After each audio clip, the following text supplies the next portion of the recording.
बच्चों, आज हम पढ़ेंगे अलंकार। अलंकार का अर्थ है आभूषण अर्थात गहना। अलंकारों के प्रयोग से सुंदरता बढ़ती है। जिस तरह गहनों को पहनने से नारियां सुंदर लगती हैं, उसी तरह अलंकारों के प्रयोग से कविता सुंदर लगती है।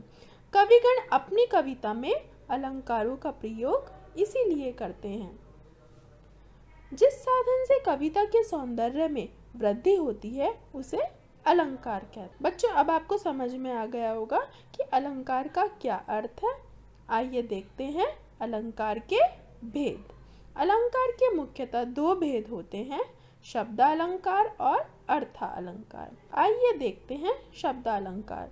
जहाँ काव्य में शब्दों के विशिष्ट प्रयोग से सौंदर्य और चमत्कार उत्पन्न हो जाता है, वहाँ शब्दालंकार होता है। तरनी तनुजा तट तमाल तरुवर बहुछाए। यहाँ पर त वर्ण की आवृत्ति बार बार होने से इस पंक्ति में चमत्कार उत्पन्न हुआ है, अतः यह शब्दालंकार है। शब्दालंकार के भेद अनुप्रास, यमक, श्लेष।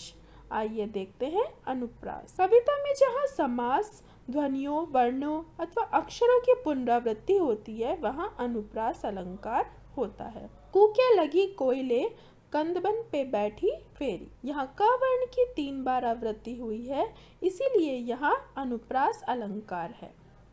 यमक। जब कविता में किसी एक शब्द का एक से अधिक बार भिन्न भिन्न अर्थों में प्रयोग होता है, वहाँ यमक अलंकार होता है। माला फेरत युग भया फिरना मन का फेर, कर का मन का डार दे मन का फेर। यहाँ पर मन का शब्द 4 बार आया है, जिसमें पहले और तीसरे मन का अर्थ है हृदय का और दूसरे और चौथे मन का अर्थ है माला का दाना। श्लेष। कविता में जहाँ किसी शब्द का प्रयोग एक ही बार होता है परंतु उसके अर्थ एक से अधिक निकलते हैं, वहाँ श्लेष अलंकार होता है। चिर जीवो जोरी जुरे क्यों न स्नेह गंभीर, को घटी ये वृषभानुजा वे हलदर के बीर। वृषभानुजा वृषभ धन अनुजा अर्थात बैल की बहन गाय। वृषभानुजा वृषभानुधनजा अर्थात वृषभानु की पुत्री राधा। हलधर हल को धारण करने वाला अर्थात किसान। हलधर हल को धारण करने वाला अर्थात बलराम। यहाँ पर वृषभानुजा और हलधर दोनों के भिन्न भिन्न अर्थ निकलते हैं, अतः यहाँ पर श्लेष अलंकार है। अर्थालंकार। जहाँ कविता की पंक्ति में अर्थ के कारण विशेष सौंदर्य चमत्कार उत्पन्न होता है, वहाँ अर्थालंकार होता है।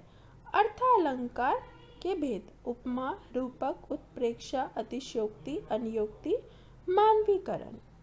उपमा अलंकार। जहाँ किसी व्यक्ति, वस्तु आदि के स्वभाव, स्थिति, रूप और गुण में समानता या तुलना किसी अन्य व्यक्ति या वस्तु के साथ की जाती है, वहाँ उपमा अलंकार होता है। मखमल के झूल पड़े हाथी सा टीला। यहाँ हाथी और टीला में दोनों में समानता दिखाई गई है, अतः यहाँ उपमा अलंकार है।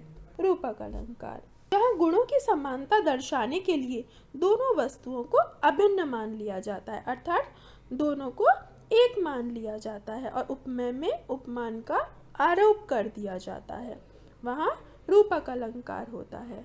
अंबर पनघट में डुबो रही ताराघट उषा नागरी। यह अंबर उपमेय में पनघट उपमान का, उषा उपमेय में नागरी उपमान का आरोप किया गया है, अतः यहाँ रूपक अलंकार है।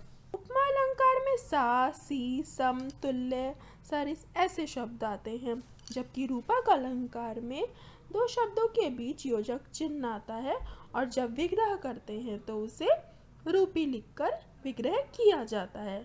बच्चों, अब आपको उपमा अलंकार और रूपक अलंकार में अंतर भी समझ में आ गया होगा। जहाँ उपमेय में उपमान की संभावना प्रकट की जाती है, वहाँ उत्प्रेक्षा अलंकार होता है। इसमें मानो, मनु, मनहु, जानो, जनु, जनहो आदि वाचक शब्दों का प्रयोग होता है। कहती हुई उत्तरा के नेत्र जल से भर गए, हिमकणों से पूर्ण मानो हो गए पंकज नए। यहाँ उत्तरा के जो नेत्र हैं, जो आंसुओं से भरे हुए हैं, उनमें कैसा उनको माना गया है? उनको हिमकणों से पूर्ण माना गया है। और मानो यहाँ पर वाचक शब्द का प्रयोग भी हुआ है। उस काल मारे क्रोध के तनुकाप ने उनका लगा, मानो हवा के जोर से सोता हुआ सागर जगा। यहाँ तन और सोता हुआ सागर के बीच उत्प्रेक्षा अलंकार है और मानो वाचक शब्द का भी प्रयोग हुआ है। अतिशयोक्ति अलंकार, जहाँ किसी व्यक्ति या वस्तु का वर्णन बहुत बढ़ा चढ़ाकर किया जाता है, वहाँ अतिशयोक्ति अलंकार होता है। आगे नदियाँ पड़ी अपार, घोड़ा कैसे उतरे पार, राणा ने सोचा इस पार, तब तक चेतक था उस पार। तो यहाँ पर महाराणा प्रताप सोचते ही हैं कि कैसे नदी पार की जाए, तब तक चेतक नदी पार कर भी लेता है। तो यहाँ पर चेतक की बहुत बढ़ा चढ़ाकर प्रशंसा की गई है।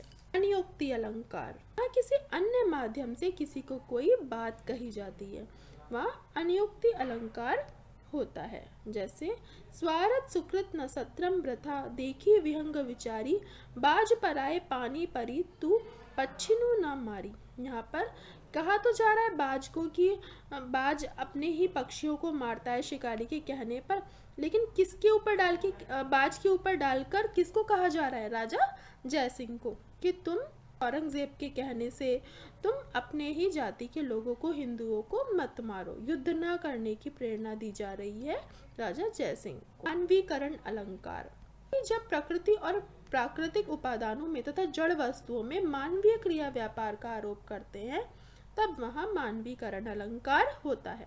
आकर गीत विरह के तटिनी, वेगवती बहती जाती, दिल हल्का कर लेने को, उपलों से कुछ कहती जाती है।